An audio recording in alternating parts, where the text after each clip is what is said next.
Hey, what's up, guys? What I have here is all of Nintendo's controllers, their evolution, if you will. I've been wanting to do a video of this for a while, but I kept putting it off because, well, for whatever reason, but I feel like I should do it now, since the NX is, or whatever they're going to call it, is on the horizon. You know, they're going to announce it at E3 next year, or unveil it, so... And I'm going to focus on the main standard controllers that come with the system, you know, not the console, not the, like, Turbo controller or Wii U Pro controller or anything like that, but... Yeah, so to start things off, it's the NES controller. The NES controller, which, I always like the design on the front, you know, that black and gray, so to speak. It's funny when you go back and hold this after, like, all the years of playing other games and systems and stuff. It's so lightweight, like, it weighs a few ounces maybe, or something, maybe a pound or less. Well, I don't know if I'd say a pound, but... yeah, and the nice little buttons there. The D-pad with the arrows. The only real problem with going back to play this is maybe it has something to do with the buttons, because they're like kind of indented. It can kind of kill your thumbs after a while. But what's nice is that, like, if you look at today, like, you know, games are so much more time-consuming. So you play for a few hours, where you go back and play like an NES game or something. It's like you can play like 3 or 4 of them in a couple hours, depending on how far you can get in the game, so to speak. Next is, you know, my favorite system of all time, the Super Nintendo. Yeah, a lot of people say it's shaped like a dog bone, which, yeah, it kind of is. They have added the L and R buttons. I always thought the buttons on the front, like, especially the B and A buttons, you know, those little dark purple, I thought it looked like the candy Spree, don't you think? Or maybe it's just me, but... yeah, it's a...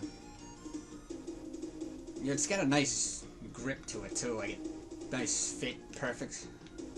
And it's perfect for games like Street Fighter 2, or any, you know, all the different versions of Street Fighter that were on the Super Nintendo. Because they kept, you know, adding new characters and such, but... it's perfect because I remember it was like... It had, like, 3 different types of punches and kicks. From what if I can recall correctly, it was basically, like, low punch, medium punch, and high punch or something like that. So, you know, this worked perfectly for those games. This is how much I love the N64. Excuse me. The Super Nintendo is... I recently bought this. It's a Super Nintendo guidebook with about... It's only as far as 92. So it's... But there's about, you know, it's games from 91 and 92, but there's a coverage of at least 50 games in here, maybe more, maybe less, and there's, like, you know, some nice little walkthroughs of them and such. You know, if you're an SNES owner, I'd recommend picking it up. Metal Sonic, that has nothing to do with Nintendo, but I just thought it looked cool. Next is the N64, which you're probably wondering why this is translucent green. I'll get to that in a minute, but... Now, when this N64 was first announced, and, like, seeing it in magazines like Nintendo Power and such, right off the bat, I thought it looked like something from, like, a spaceship, like something out of Star Trek or something, like, you know, the cockpit would be right here somewhere, and these would be, like, the wings. But, you know, this was a cool controller, because there's different ways to hold it. It had the classic C buttons, and the Z button on the back. And it was funny, games like, what was that game called? Turok Rage Wars, which was specifically for games like, which was basically Turok, but it was strictly deathmatch with, like, a little bit of a campaign mode, which basically just complete different battle modes and stuff. But today it's standard to have, like, 2 analog sticks for, you know, one is to move, the other is to turn and look around and stuff. Well, in this case, it was... use the C buttons and the analog stick, so it's like you would move forward, move backward, and then strafe left and right, and then use this to look around. So it's funny to go, but it was a pain in the ass to get used to that at first, but now, like, after using 2 analog sticks for so many years, to go back and play Turok Rage Wars, which I need to get that was a good game. It takes some getting used to go back to playing it that way. The trigger button, and it's funny playing it like this, so you'd be using your left finger to shoot where you'd normally be using your right. no longer a select button, just one big red start button. Dust on here. Now one of the cool things with the N64 was all the different colors that it came in. Like, the standard color for the system was black, and it came with a gray controller. And then I remember there was like a special bundle you could get that came with a translucent purple. And my brother had it, and I think it came with GoldenEye, I'm not sure, but I know he bought it. It was the first game he bought, so I forget if that came with the system or not, like that special bundle. And there was also a gray controller, a black controller, a green one, a red one, a yellow, and a blue. Then, it was in 2000, they made 5 or 6 special ones that were translucent colors. Each one was a different theme. Like, this one, for example, this is the one I got for Christmas in 2000, was, the jungle theme, the green one. So I have the translucent green N64 with the matching controller. And then there was blue, which was ice, and I also got one of those for Christmas, the blue controller.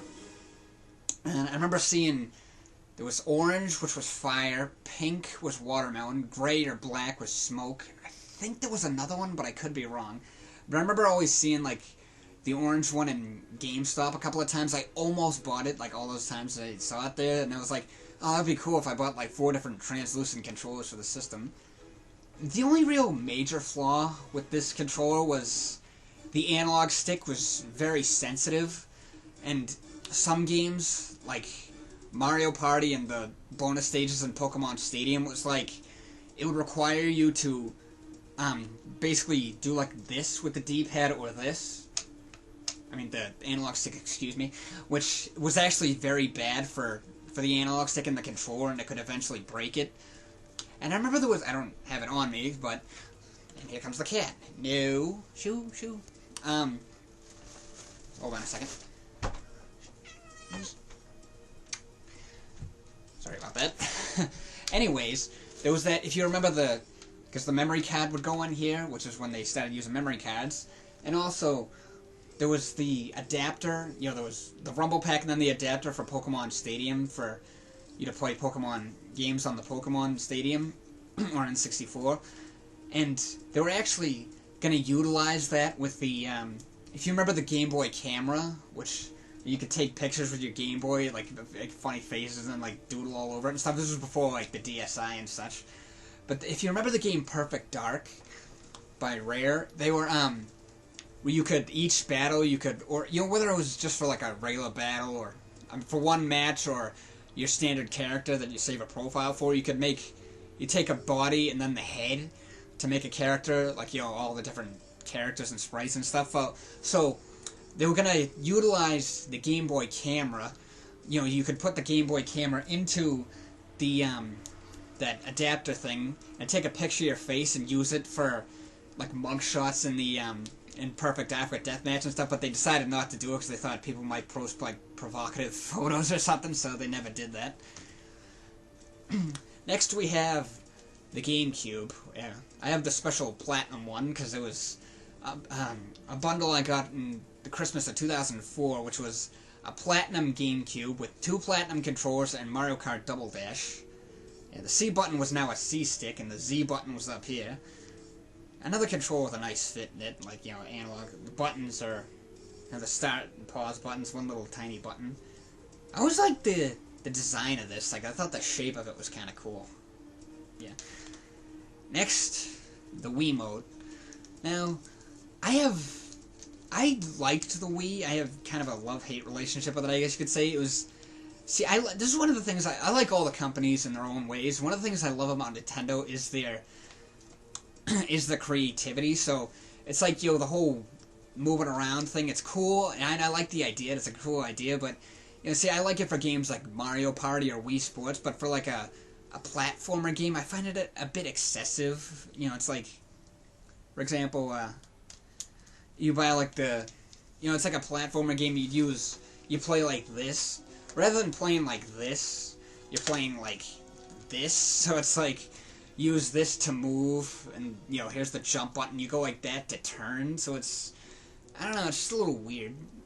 Of course, not all games were like that. There was other ways to play them, you know, you can play, I think I had the Model 2 Wii, or I still have it actually. I still play it, and you know, it's backwards compatible with your GameCube controllers. You can play the GameCube games and the memory card and such, and you can.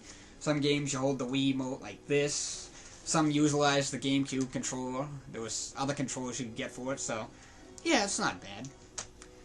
Finally, we have the Wii U gamepad.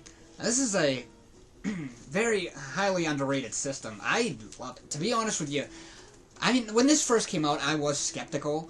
I thought, like, my amiibo, a couple of my amiibos, I was like, what the, I remember seeing it and being like, what the hell is that thing? But the games that made me buy it were Hyrule Warriors, Smash Brothers, and Mario Kart 8. And I have about a dozen games for it.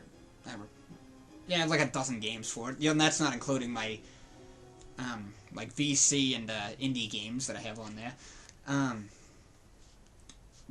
Yeah, it's actually, it has a nice feel to it. And I have a protective case on here, which, you know, it's helpful, because that's the only real flaws. It's very sensitive, you know, because it's basically just like an iPad, so.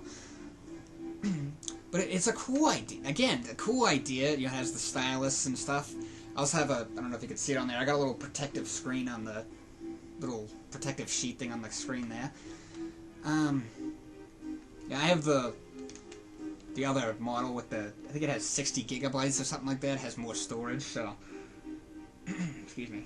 Just lost my train of thought, sorry. So I have ADD. I forgot to bring the game up with me, but, the game, one of the games that really utilizes this, and not all, that's another thing I love with Nintendo, is that I think they have the best backwards compatibility, so you can use the Wii mode on here and the other controllers, and there's other ways to play it, because that's probably the most common complaint with this, is people find it kind of bulky, which, I mean, yeah, it's literally the size of the console, but you get used to it after a while, and like I said, there's other ways to play it, other controllers and alternatives, yeah, that's how you put the amiibos in there, which is amazing how it's such a, that little thing right there kind of looks like a little box, and that, if you can see it on there, the little line, so it's like you just scan it on there, which is amazing how that works. It is the camera, so you can do like web chats with your friends on there, like you can friend people like through games that you play and stuff, and you can do web chats with them. Yeah, I meant to bring the game up with me, but Nintendo Land, which was actually the launch system that came with the console, and that game really utilizes this. It's a lot of fun. A lot of people didn't like it. I didn't like it at first. Like, I thought it was kind of funny and stuff, but after a while, I was like, I hadn't played it in ages, and I was like, you know what, I need to start playing that again. And I play it all the time. It's a lot of fun. But it's basically, you use your Miis and put them into like this. It's almost like a parkland, which is all Nintendo themed. It's like a Nintendo themed park, like all different games like Donkey Kong and F-Zero and stuff. And you use the gamepad in various different ways, like this, or like, you know, like this,